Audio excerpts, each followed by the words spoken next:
Retour donc sur ce plateau pour la deuxième mi-temps de Sport Magazine. Nous évoquons le football au Togo pour débuter cette partie. Nous évoquons le championnat de première division dont le calendrier officiel de la saison 2023-2024 a été publié le mercredi 11 octobre 2023 par la Fédération togolaise de football. Et on comprend tout simplement, Vicente, que le championnat va débuter le 22 octobre et Asco de Kara va remettre sa couronne en jeu. Enfin, le championnat togolais va reprendre puisque c'était initialement prévu débuter le 17 septembre dernier. Mais dernièrement, le 1er septembre, on a quand même lu une note circulaire signée du secrétaire général de la FTF, Hervé Abaudin.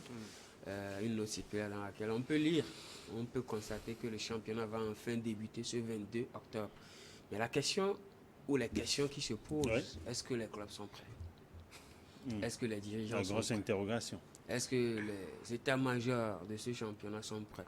Maintenant, en même temps, c'est une très bonne nouvelle pour les joueurs qui ont chômé quand même pendant 5 mois et également pour le public qui a cette faim-là, cette soif-là de regagner les terrains et de revoir son public jouer. Maintenant, il y a également ces soucis de Coupe du Togo, de Super Coupe du Togo qu'on n'a pas encore solutionné. Et je pense que cela peut également jouer sur la bonne ambiance ou sur le bon déroulement de ce championnat-là. Mais en gros, c'est une bonne nouvelle pour les acteurs même, c'est-à-dire les joueurs ou encore les arbitres, puisque ce sont eux qui sont les acteurs directs de ce football. Christophe. Oui, ça me gêne un peu de pouvoir débuter une saison sans jouer la Super Coupe parce que habituellement c'est la Super Coupe qui lance la saison. Qui lance les hostilités de la nouvelle saison. Donc du coup, moi, ça m'embête un peu, mais après, je ne suis décideur de rien. Donc tout ce que je peux dire, c'est que bon, apparemment, je ne vois pas trop ce championnat. Bon, je ne vois pas trop puisque déjà les joueurs ont beaucoup, 5 mois, 6 mois à la maison, ils ne sont pas vraiment entraînés, ils ne sont pas dans le bain. Ça va démarrer certainement, mais timidement. Et je ne pense pas qu'on puisse dégager déjà un favori. Mais quand même, ce qui est sûr, je pense que certaines équipes qui ont déjà fait ce qu'il fallait la dernière fois, à savoir ACK, ASCO et même Golosu, je pense qu'eux, ils seront là. Bon, après, ça va se jouer forcément entre eux, toi. Alors, le match d'entrée, ce sera ASCO et puis Golosu. Oui, les condamnés seront face au requin d'Aneha. Je pense que ce sera quand même un bon début, même si je ne sais pas trop si Asco est prêt ou encore Golosu est prêt. Mais déjà, on a encore combien de jours avant le 22 octobre? On a une semaine. On va dire 10 jours, 10 jours, une semaine. Donc il va falloir que ces clubs-là se préparent pour quand même donner un beau visage à notre football. C'est vrai qu'on déplore quand même comment les choses se déroule, on déplore quand même dans quelle atmosphère, dans quelle ambiance ce début-là sera fait. Mais je pense que les clubs sont déjà avertis. Asco Golosu, sportivement, ce sera une très belle rencontre. C'est vrai que Asco, depuis un certain moment, a tout simplement dominé ce championnat-là avec ASK. Et donc, les requins mâles également, malgré les difficultés internes qu'ils ont eu par moment, je pense qu'ils pourront quand même constituer un très bon client pour les condamnants dont l'institution aujourd'hui fait plaisir de voir. Alors, au-delà de ces deux équipes, il y a l'AS Bina qui sera face à Espoir FC. Il y a Unisport également qui va affronter Djumbe FC. Il y a Gomido qui sera face à Dito. On aura également une opposition alors Barracuda, Bikenti, Entente 2, AS OTR. Il y a également Kakadel et puis ASCK, Tambo FC et Semassi. Ouais. Le vin pour tiré. l'entrée. Oui, et puis, oui, le vin tiré, il faut le boire. Quoi qu'on puisse dire, la saison va débuter. Donc, oui, on aura de beaux affiches, mais encore faudrait-il que les équipes soient prêtes. Donc, je ne sais pas, honnêtement, je ne peux pas me prononcer sur ce début de championnat. Mais bon, on attend de voir. Honnêtement, on attend et de voir. Cette première partie, les phases à aller donc, de ce championnat se termineront donc le 4 février 2024, avant donc le lancement du programme de la deuxième partie. Vicente. Effectivement, maintenant on se demande si ce vœu tant entendu d'officialisation ou de professionnalisation de notre football togolais va encore avoir lieu. Je ne pense pas. S'il devrait y avoir professionnalisation, cela devrait quand même se faire sentir dans cette note circulaire qu'on a lue.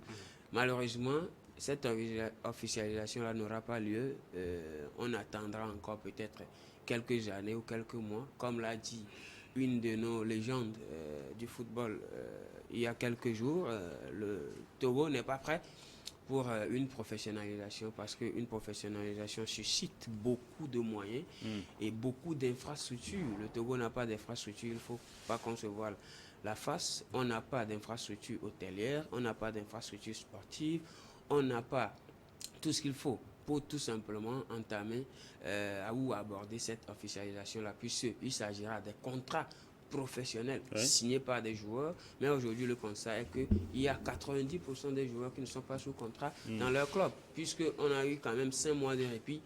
Mais peut-être 10% des joueurs pourront vous dire qu'ils ont eu leur salaire intact.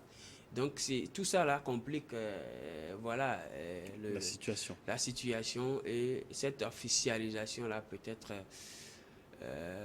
n'aura lieu que dans quelques années, vivement, comme on s'est croisé les doigts dans notre belle patrie, on va le faire. On va le faire. Alors on va quitter donc le Togo, on va évoquer d'autres sujets d'actualité, le top flop donc de l'actualité de ces dernières 24 heures. Alors, si je devrais commencer, on pourrait parler peut-être d'Eden Hazard, l'international, qui est aujourd'hui maintenant ancien international, ailier gauche des Diables Rouges de la Belgique, a pris sa retraite après avoir quitté le Real Madrid l'été dernier. À 32 ans, il met fin à sa carrière. Il ne jouera plus donc ni pour un club, ni pour la sélection. En tout cas, c'est ce qu'il a dévoilé. Très bonne décision pour moi, personnellement, puisque c'est vrai qu'Eden Hazard, on a quand même vu l'éclosion. Il était quand même pressenti être l'un des meilleurs joueurs au monde. Il a été par moments, ça il faut le reconnaître, mais la carrière n'a pas été... à Chelsea. Effectivement, la carrière n'a pas été linéaire comme on le voudrait bien. Maintenant, meilleur joueur de Ligue 1 en 2011 et 2012, meilleur joueur de Premier League en 2014. Je pense qu'avec 126 sélections et 33 réalisations en sélection belge, Eden Hazard aura quand même fait sa partie. Maintenant, c'est vrai qu'au Real Madrid, les choses se sont compliquées, il faut le dire. Depuis quand? Depuis 2019? Depuis 2019, déjà, le Classico, qui constitue un match symbolique pour ces deux grands états-majors de la Liga, il n'a pas eu cette chance-là de jouer un seul match de Classico, cause de blessure, cause d'indisponibilité, etc. Maintenant, par rapport aux statistiques proprement dites, je pense que Eden Hazard au Real Madrid, c'est quand même 76 matchs avec 7 petits buts. 7 petits buts. Et combien de titularisations, on se pose la question? Effectivement, il a débuté la plupart des matchs sur le banc. Ça, et merci de nous le rappeler. Mais pour un Eden Hazard qui avait déjà fait 194 matchs avec 50 réalisations à Lille, et quand il est arrivé à Chelsea, c'est quand même 351 matchs, mais couronné de 110 réalisations. Je pense que le niveau a été vraiment très bas. Très bas au Real Madrid. Depuis en 4 ans, ce n'était pas l'Eden Hazard qu'on connaissait. Mais je pense que cette décision était la bonne, puisque dans son discours lui-même, il a dit qu'il faut entendre, écouter son corps à un moment donné et lâcher les choses. Donc je pense qu'il a lâché les choses au meilleur moment, puisqu'il n'était plus le bien-aimé au Real Madrid.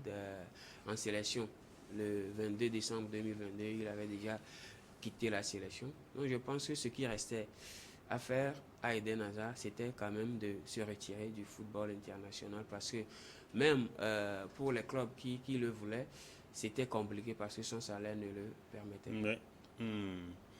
Une déception, le passage au Real Madrid pour Eden Hazard. Oui, clairement, mais sauf que quand je vais parler d'Eden Hazard, je ne vais pas aborder le côté Real, parce qu'honnêtement, aujourd'hui, quand on va juger Cristiano, la carrière de Cristiano, on ne va pas juger Cristiano sur son passage à Al-Nassr. Moi, je pense que Cristiano Ronaldo a été tout simplement phénoménal. Oui, j'en viens. Même actuellement, Al-Nassr, oui, forcément. Il est le meilleur buteur. Oui, c'est là où je veux en venir, c'est qu'aujourd'hui, quand on veut juger Cristiano, on ne va pas le juger à Al-Nassr. On ne va pas juger Cruyff, parce qu'il a fait en fin de carrière. Les joueurs aussi sont des artistes. Il faut vraiment les juger sur ce qu'ils ont fait. Donc pour moi, Hazard, il a été exceptionnel tout au long de sa carrière. Mais au Real, ça n'a pas marché parce qu'il a contracté une blessure dans ce fâcheux match contre le PSG, une blessure aggravée par Meunier. Donc, je pense que Hazard, il a été phénoménal. Il a remporté la Ligue des Champions, il a tout remporté. C'est un génie du football, clairement, ça, c'est incontestable. Certes, il ne travaille pas assez, lui-même l'a évoqué, il a dit ça dans sa biblio, qu'il ne veut pas travailler comme Cristiano, qui n'a pas besoin de faire tout ça parce que pour lui, le football, c'est d'abord le plaisir. Et ses coéquipiers l'ont vraiment témoigné. C'est un joueur qui s'amuse avec le ballon, il vient à l'entraînement, porte des verres, mais il fait la misère à tout le monde, il vient à l'entraînement sans lasser, mais c'est exceptionnel, Eden Hazard. Après, son passage au Real, ça n'a pas été du tout une réussite, mais franchement, il faut quand même revoir le passé, voir ce que ce mec a apporté en termes footballistiques, en termes de classe, en termes de dribble et tout ça. Je pense que c'est ce que je vais retenir d'Eden Hazard. Alors, quelque chose d'autre à rajouter dans ce top flop? Oh, dans ce top déjà, il faut par rapport à Eden Hazard, je pense qu'il a quand même déjà fait des saisons exceptionnelles avec Lille et Chelsea. Surtout à Chelsea, on se rappelle, ou encore on a encore mémoire ce but-là qui fait aujourd'hui le tollé. Sur les réseaux sociaux. Sincèrement, le joueur exceptionnel. C'était quand même l'un des meilleurs joueurs au monde, l'un des 3 meilleurs joueurs au monde d'ailleurs, après Cristiano et Messi à un moment donné. Mais tout a basculé quand il est arrivé au Real Madrid, avec un dossier 7 dans le dos, avec les blessures qui sont arrivées, c'était quand même compliqué. Maintenant, ça me rappelle de la jeunesse de ce garçon. On se rappelle de ce trio Moussa Sow, Eden Hazard et Gervinho. Oui, vous vous rappelez, à Lille, en 2012. c'était exceptionnel. Oui, c'est vrai que c'est difficile de les comparer à la BBC ou encore à la MSN, mais je pense qu'en Ligue 1, c'était quand même l'un des meilleurs trios qui puisse exister. Et je pense qu'Eden Hazard pourra mieux se reposer quand il va revoir ses vidéos, quand il va revoir ses buts-là. Je pense qu'il va prendre le côté positif de tout ce qui s'est passé. Après, ici, c'est aussi une question d'adaptation. Il n'y a pas énormément de joueurs qui réussissent là, et puis il n'est pas le seul. On a vu des joueurs quitter leur club et qui ont été des flops ailleurs, énormément. Oui, de grands joueurs, même Kaka au Real, c'était pas la grande réussite. Il y en a tellement. Beckham n'a pas su s'imposer vraiment au Real, il y en a tellement. Sauf qu'on attendait vraiment d'Eden Hazard parce qu'il venait remplacer, du moins numériquement, Cristiano Ronaldo. Donc il y avait une sorte de pression déjà. Donc tout ça a permis à façonner la chose. Donc honnêtement, c'est pas. En fait, il n'a pas vraiment joué aussi au Real, c'est ce qu'il faut dire. Parce qu'il n'a pas vraiment joué. Il a joué un match sur 20. Donc, dans la saison, il joue à peine 5 matchs. Donc, c'était compliqué. C'est pour ça que je dis que je ne vais pas vraiment juger sur son passage au Real. Parce que ce n'est pas vraiment un passage là. C'était une parenthèse. Il a vraiment oublié. Alors, a oublié ça. Oui, c'est sûr, il l'a dit. Donc, il est venu avec beaucoup d'ambition, avec beaucoup d'enthousiasme. Mais aujourd'hui, ça n'a pas marché. Mais ça n'arrive qu'aux grands aussi. Oui, ça n'arrive qu'aux grands. Alors, avant de clore l'émission, Vicente? Oui, déjà, il faut également inviter tous les férus de football ce soir pour le tirage. Parce que pour moi, cette CAN sera une très, très, très belle CAN. Peut-être que Néo va s'inviter dans la fête également. Je ne sais pas. Donc, il faut quand même rester accroché à la chaîne. On salue également notre ami Henri Akodo qui est également du côté de la Côte d'Ivoire en ce moment pour nous envoyer les infos fraîches par rapport à cette organisation. Et également qu'il n'oublie pas de faire les images, les photos qui serviront de souvenirs. Oui, effectivement. Henri sera donc Henri Akodo qui est souvent sur nos plateaux ici. Il est à Abidjan actuellement et on le salue depuis Lomé. Il est là pour le tirage au sort des phases de groupe donc de la CAN 2023. Il sera donc aux côtés de Econ. Voilà. J'ai l'envie, forcément. Alors, Christophe, un plaisir également. Oui, un plaisir. Bon, pour clore ça, je veux dire qu'on doit vraiment prier pour avoir la bénédiction du ciel pour qu'en janvier ne pleuve pas. Oui, en Côte d'Ivoire. En Côte d'Ivoire, je suis persuadé que cette CAN sera une vraie réussite en matière, puisqu'il y a les infrastructures, il y a les équipes qui sont présentes, il y a tellement de choses. Moi, vraiment, ça m'enchante déjà. Honnêtement, je pense que, on va prier qu'il ne pleuve pas et puis tout ira plus mieux. Alors, Vicente, un plaisir également de t'avoir eu sur ce plateau. Oui, ça a été toujours un plaisir et je profite de l'occasion pour saluer quelques personnes ou déjà pour saluer tout le monde qui m'avait déjà souhaité heureux anniversaire, le 10 octobre dernier. C'était quand même phénoménal, c'était quand même exceptionnel. Je n'arrive toujours pas à y croire. Mais Dieu aidant, je vais y croire. Merci à tous ceux qui nous ont suivis. Merci également à Helmut et à Christophe. C'était un plaisir. Un plaisir. Alors, je te laisse donc clore l'émission, comme c'est la semaine de ton anniversaire. Alors, tu dis le mot de fin à nos chers téléspectateurs et puis on finit. Alors, chers téléspectateurs, merci de nous avoir suivis. Nous étions dans Sport Magazine. Rendez-vous à la prochaine. Restez branchés à New World Info 1. Merci.